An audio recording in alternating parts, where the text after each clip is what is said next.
Coomer. I'm doing reading. So I'm doing this because we are new to the Mayville area. We moved here last September. My husband and 4 boys, and they go to Mayville. I'm a teacher. I have my degrees and licenses in elementary ed, early childhood, and adaptive ed. And I've worked in some capacity in all of those areas for the last 15 years. Most recently, I was the reading and math interventionist for the Muskego-Norway School District. When we moved here, I resigned that position because there was no way I was driving an hour and 20 minutes to work every day. But it's a passion of mine. I really love helping kids, especially like the ones who struggle or just need that little bit of extra or something different to help them. So I kind of wanted to get my feet, back into it a little bit. I'm going to be subbing at Mayville this year, so there's going to be a kiddos there who might see me. And I thought this was a good way to kind of use my skills in the meantime too to help out in the community. So what I'm going to kind of touch on today, I guess, is how see this going. I'll be kind of your point person. I will be your point person for reading for this year. And the first month, what I'm envisioning is whatever kiddos you have, they're going to have guided reading books that are for their level. I'm going to get all that data from the school. We'll start you off there, and probably that first month will just be getting to know them, reading books with them, and kind of getting them comfortable with that. Now you have like 15 minutes, right, once a week. So the plan is then, after the teachers have had time to kind of figure out what skills and strategies do these students really need, we'll zero in on that. And so when you come in, there will be, I don't know if it'll be a folder or a basket or some kind of organizational system that Amber and I will figure out. Yep, Sam's got it. Okay. You guys will touch base after. Perfect. Where you can grab and go, and there will be activities or different books or questions, but it'll be, you grab it, directions are right there, you do it, you're done. And that'll be set for the month. And then each month we'll kind of reassess and see where we need to go and what we need to change. In the meantime, if you have questions, something's not working, we'll get you my contact info, you shoot me an email, and we'll problem solve. Okay? So, that being said, I'm going to start talking, the 2 main components for teaching reading with kids is decoding and comprehension. I'm going to pass around this big one and going. Decoding is basically just how do kids learn to read the words. If they're struggling to figure out what a word is, how do we help them figure that out? So these are the main reading strategies that we use. The first 3 are really for beginning readers. Probably most of you are not going to have those. Maybe some of our 2nd graders might be in that area. We'll have to see. But most of the time, you'll probably start in the 2nd row. But I'll just go through this. So if they come to a word that they don't know in the book that they're reading with you, first thing is use the picture. So like, let me find one of our books.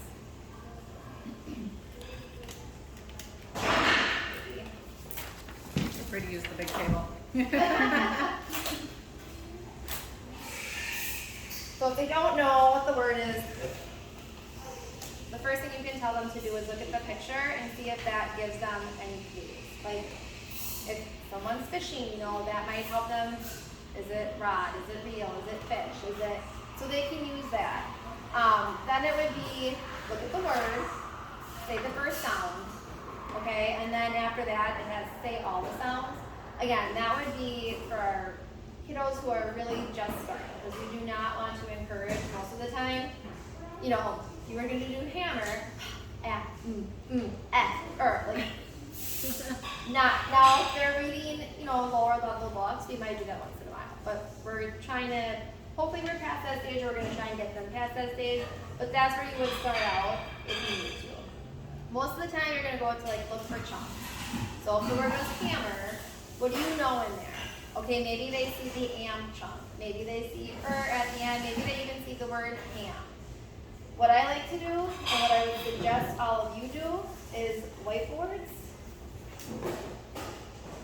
Whatever word they're struggling with, write it on the whiteboard, taking it out of the book and away from all the other letters on that page really helps.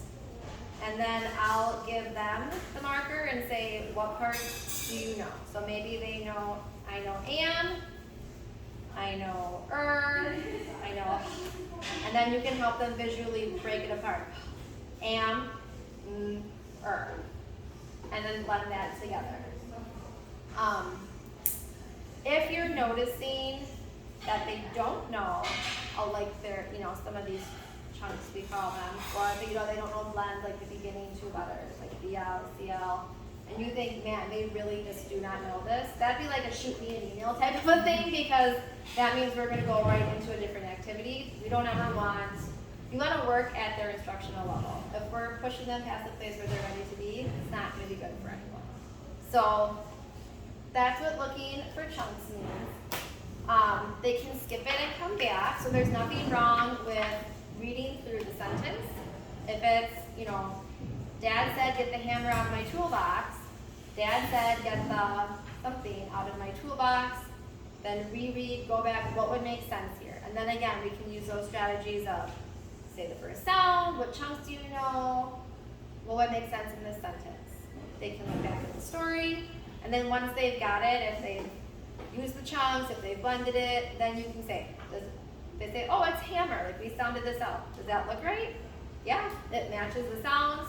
Does it sound right? Like, yep, I've heard the word hammer. This isn't a nonsense word that I'm making up. Okay, and does it make sense? Yep, totally get it. Do they need to use every one of these strategies figuring out a word? Absolutely not. Like we do not need, this is not a checklist that they have to get every single one of these done. What I would say to do is ask them. They should be familiar with these strategies coming to you. Beginning of the year, they might not remember, all of them, but fingers crossed. This is not brand new information. The most important thing when you're teaching or helping kids with decoding, when they're struggling with words, is do not tell them what to do, which probably sounds dumb to say, but even like someone who's been doing it for 15 years, I still have to tell myself all the time, like let them figure it out. Your job is to guide them through it, to help them think about, okay, what strategy can we use if they don't know it, and if they want to try one and you're thinking, that's really not going to help you, let them have at it for a minute, and then maybe say, I understand why you would maybe try that. I have an idea, like let's try this and see if that helps. Because we always want to, again, be leading them to more efficient strategies. We want to help them get better at reading so it's easier for them. Questions on that? You said that's for the lower level of books, like guided reading books. Would you? So this could be, yes, like this is where I would start with the lower level. The thing is, you're actually leading me into the next part, would be when you've got those older kiddos, they're going to be in books that are a little bit higher level. So you're going to come into more multisyllabic words, and that's where it gets trickier. So if you had, for example, the word multisyllabic, that's a lot harder to figure out than hammer, right? Even if you are an older kid. So I would still do the same thing. I'd pull the word out of the book, out of the page, I'd write it on here. It's a little bit, and you could still start with what chunks do you know? Like they might do it, they might see that, read through. But you can also tell them when you get to this level, it's more like, what prefixes do you know? What suffixes do you see? Do you see a base word in here? When there's a double letter, you can split it right there and start with. That will help you. And they might say, okay, I see multi. I know that prefix. I know this is going to say ick, and I know this says so, and we can break it down that way. Multi, so here's the word lab, ick, and blend it that way. That's what you want to focus on, though, when you get to those bigger words, is really prefix, suffix, root word. What are the bigger things that you know? Does that make sense? And I'll have a list of that in those folders for those kiddos, too, of, specific strategies. Is there a level of books that we should know, these are the good skills to go up to, level G, or? So I will have, for each kid, whatever level they're at, they'll have, that level book. They'll have that Like whatever you have in your hands that applies to them, that will be in that folder. Okay. So if you need multisyllabic decoding, that will be in that folder. If you need the lower level, that will be in that folder. If they're going to specifically work on blends and rhymes, that's going to be in that folder. So anything that you need for that month is going to be in there. That is the plan. So that's the first part. Anything else with what to do when they struggle with the word? Okay. Also, oh yes. Okay, what about, like, I have a girl that, like, she was honestly, she was really good at reading, but she would run into words like, say, like psychology, where it starts with a P. Yep. What's your, like, tips and tricks for that? How do you? I would ask her, what do you know? But totally feel free to tell them that. Because they're not always going to know those rules. And same things with the littles. If they have, like, the vowel teams, you know, where it's EA. They might not know EA, you're going to say the E sound. Or they might do that, but the word is actually going to be read instead of read because of, you know, so then it's like, let's try it both ways. I also have, now that you say that, this will be in there too, when I take one of those and pass it around. It's trying different sounds, so like helping them to be flexible. So like O, it can say ooh, it can say you know, it has Y, it can say E, or it can say I at the end of words. So that will also be in the folders for the kids to use if you need it. That bottom one where it says ED, the pictures took me a while to figure it out, but it's looked, yelled, looked, shouted, and crawled. So it has the 3 different sounds that ED makes. I'll probably write that on the one that will be in the folder though, because it took me 15 minutes To figure out that. to figure out, wait, what were these pictures that were on here? But that's just another example of something that might be in your folder for you to use with the kids.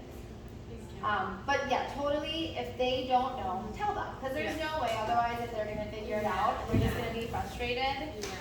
So, and if they're struggling, like if on one page they've got 5 words where they don't know, let them work out one, help them with the others, give it to them, and move on. Because otherwise it's too much, and they don't need that. At that point, you're going to reach frustration level. So kind of pick and choose, and you'll get the feel for the kids you're working with too of how much they can take, and go from there. The comprehension piece is the understanding what you're reading. So before you can even get to understanding what you're reading, you have to be able to read words. Once we're to that point, then we're talking about what did you read, what do you think about it, and really kind of diving deeper. Lower level books, it's a little bit harder because they're very simple plots. There's not a lot of really deep thinking necessarily going on, but we can still do questioning with them. So, the next thing I have for you is the type of questions that we want to ask when we are talking about comprehension. So there's a million different ways to say this, but the easiest way that I think is questions that are within the text, beyond the text, and about the text. So within the text questioning is you're thinking literal. What happened in the book? What was the problem? How do you know that? It says right here. They got into a fight, you know, or where is the setting? Anything where they can point in the book, it's a recall question, it tells you right in the story, that's within the text questioning. There's nothing wrong with that. That is really great to make sure that they can remember what happened, that they can hold it in their head. But we're going to want to keep moving them into the beyond the text, which is where it doesn't tell you right in there. So you're making inferences, you're making predictions, you're having to use what the author gives you to really think about it. So an example would be, in a book I read with a student, it said that the girl was watching all the other kids play at recess. She was new, and like she could see them all playing jump rope, and like she, you know, she thought it looked really fun, and her shoulders slumped, and like she, with her head down, she walked over to the tree and sat down. And it's like, okay, how does the girl feel? Well, she feels sad. You're right, she does. How do you know? Because she's sad. You're right, how do you know she's sad? Well, then it's, well, because she was watching those kids play, and then like she slumped her shoulders and she put her head down. do the words say she is sad? No, but you can figure that out by what's happening. Why do you think she's sad? Because she's lonely or because she wants to play. How do you know that?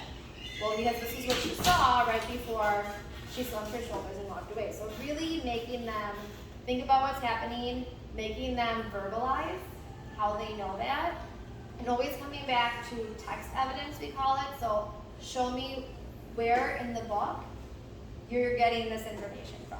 You know, how do you know this? What makes you think that? That metacognition, thinking about thinking, so that it's not just, we don't ever want yes or no questions. You know what I mean? Like, you don't want to ask them a question where they can say yes or they can say no, because then we get nothing from them.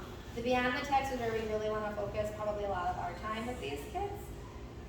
And these are just some examples on here. There's a million more. If you want more examples of things you can ask, I can have that for you as well. About the text thinking is going to be more for our older kids. And that's thinking about, literally about the text, how it was written, what the author's intent was, what the purpose is. So maybe in a nonfiction book, you know, it might be, why did the author choose, you know, to put these little blurbs on each page? Like, what do we gain from these gross facts? Like, why did they do that? Or, you know, why do you think the author picked the animals that she did? Why, you know, why is this a good format for us to learn about these different facts? So really thinking more about why the author did what they did and wrote the book that way. If it's a fiction book, it could be, I think this one that I had pulled out before, I don't know where I said it, but it's all written in letters. It's letters to mom and dad from a girl who's on vacation. Why did the author choose to write this book in the format of letters? Why is there a PS, you know, at the end every time? What is the purpose of, you know, why could they be doing it this way? And there may or may not be a right answer to those questions. Sometimes it's just, what do you think about this? Why, you know, compare and contrast. Like, do you notice how this is how they taught this subject? And why is this a good choice? Would you have done it the same? Would you have done it differently? But starting to get them to think about text structure and what that purpose is behind it. Because especially for 4th and 5th graders, that's a huge focus for them. That, like, those 2 years. So any kind of support we can give them in that area will be beneficial.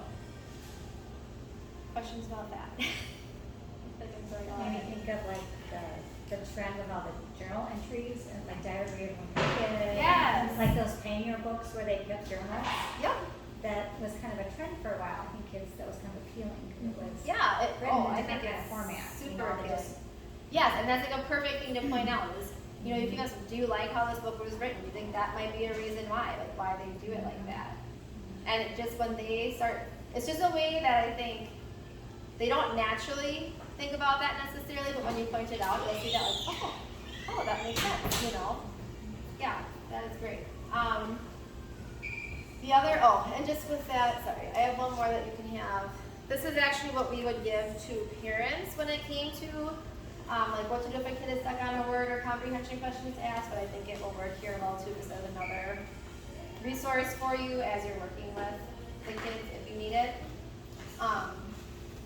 The other thing we focus on with reading is fluency and accuracy. So fluency is several different things. One is speed, which we are not worried about at all. I don't care how fast any of these kids read, unless they're reading too fast, in which case, slow them down. Because reading fast does not mean reading well. If they're reading slow, that's fine. That's probably what they need to be doing at this point. So we're not really going to worry about that part. I would say the most important thing is going to be listening for how they read, if they're paying attention to punctuation. So a lot of kids will, especially the younger kiddos, will read to the end of a line in a book instead of to the end of a sentence. So as the sentence continues on to the next line, instead of reading through, they stop. And you lose meaning when you don't read through the whole sentence. Other times they will, on the opposite end of the spectrum, they might not stop for a period. They might just keep going and going and going. Again, you lose meaning. If you're just reading, if what's supposed to be 3 sentences, you read as 1, That's not gonna make sense to you. So those are things you wanna watch for. And again, probably after the first month, I'll know this from the teachers, or somebody gonna be able to give me a heads up from the get-go, and I might be able to give you a heads up. I don't know for sure, but for this first month, just to be aware, if you see them stopping at the line, nope, oh, let's read that again. Like, we're gonna read through, we have to read to that period, you know? If you see them zipping through it, let's slow down. Like, every time you get to a period, take a breath. They will probably do it in a very exaggerated fashion. And you're like, oh my Lord. Let them do that for like a couple times, and then, okay, we don't need such a big break. Just enough, you know, pay attention to commas. Like, that's also a little pause there. Pay attention to a question mark. If you're asking a question, your voice changes. We talk about intonation and inflection. Like, when you ask a question, your voice goes up. If you're reading a question, your voice should go up. I always tell my kids, you should read like how you speak. Like, that's how it should sound. We don't ever talk to people in this kind of a voice because that's right. However you speak is how you should read. Expression, you know, that's like where they have different voices for different characters. Some kids love it and will give you a show. Some kids hate it and they want to be monotone the entire time. I wouldn't push them super hard on it, but they should, as long as they sound how they should sound for the dialogue. You know, as long as we're not, again, robotic, fine. But if we have some of those kids that really need work on it later on in the year, they'd be doing things like readers theater with you, or like we have books with plays, or you each have a part, you know, and especially if you have a couple kiddos, we'll put them together. And that is usually something that we think is super fun. So, but those are just some things to watch for. The last thing is accuracy. So what that means is how many errors are they making, and are they self-correcting? Are they even noticing they're making errors? If they're reading a book and they have more than 5 errors on a page, shoot me an email and say, hey, this is what's going on. That's too many. That means the book level is too high. They probably have this number slide. Fine. I will go and get you new books, and if you give me more than a day's notice, I will get you new stuff in there. If you wait till like 30 minutes before, I'm going to say sorry. Still what you got. But if they make errors and they self-correct them, that means they realize that they made an error. They go back to that word. They're like, oh, wait, I said Tokyo and it was toolbox. You know, great, fine. We don't count that as an error because they noticed it and they fixed it. If they notice that that there's a mistake but they don't know how to fix it, that's where you pull out your decoding strategies and you're like, okay, what can we do to figure this out? If they really can't get it, help them out. We always want them, the goal is that if they do make errors, is that they are aware and that they do correct them on their own. So that's what we're always shooting for. So again, your job is to guide them through that process. If they are not realizing it, if it doesn't change the meaning and they're not doing it a ton, like if they say at for the and it doesn't change what that meaning of the sentence was, and they did it once on one page, fine. If they're constantly changing words, even if for the articles and it's changing the meaning, we need to pay attention to that. And if they're skipping words, we're going to want to bring their attention to that.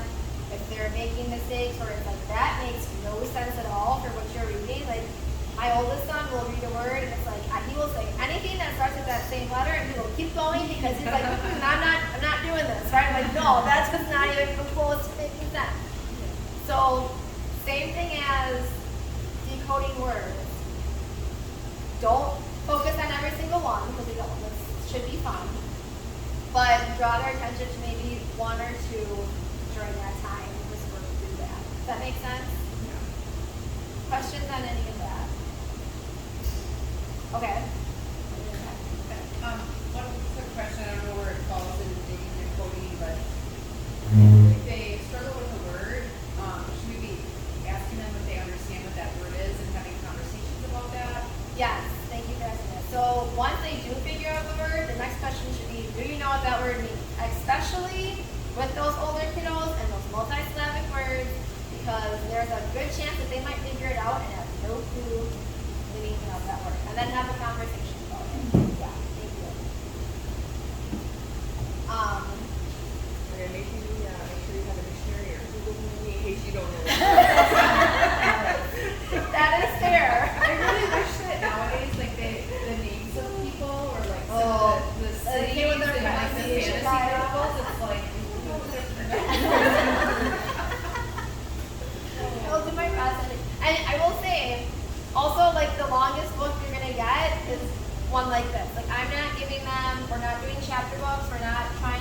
over from one week to the next, that's too much. Like, there's no way, you've got 15 minutes to read a portion of that and come back and expect them to remember that after everything else they did and move on. No, so we're gonna keep it like you can get through it in a day, or if you don't get through, you know, a book like this, we're gonna go as far as you can go, and that's fine. If they wanna finish, you know, one like this the next time, fine. If they wanna move on to the next book, because there will be 4 in there, do that. Like, there's nothing that has to carry over any of the times. I have a question. Do we ever get kids that are really struggle with reading and they're behind their class, their grade by, you know, a year or? I would maybe they're really- anticipate that the answer to that would be yes. Okay. I would think that probably a lot of the kiddos that are coming Okay. here. But what sounds like is with Amy being our resource, she's gonna be able to recognize that and give us the appropriate tools Okay. to be working with that student. Because I'm just thinking that's going to take a lot more time and attention on that student, helping them, you know, Right. like with another volunteers and things like that too, so. Yeah, so, I mean, the goal is that all of these teachers are gonna give me all of their data and say, here are the levels, and everything you have will be specific to that level. So if they're behind, they're still gonna be working at whatever level they're at, and we're gonna just try to help move them along at that pace. The other thing I wanted to show you was I did bring, so then as we move through, you'll have different like games or activities and things to do with them, instead of just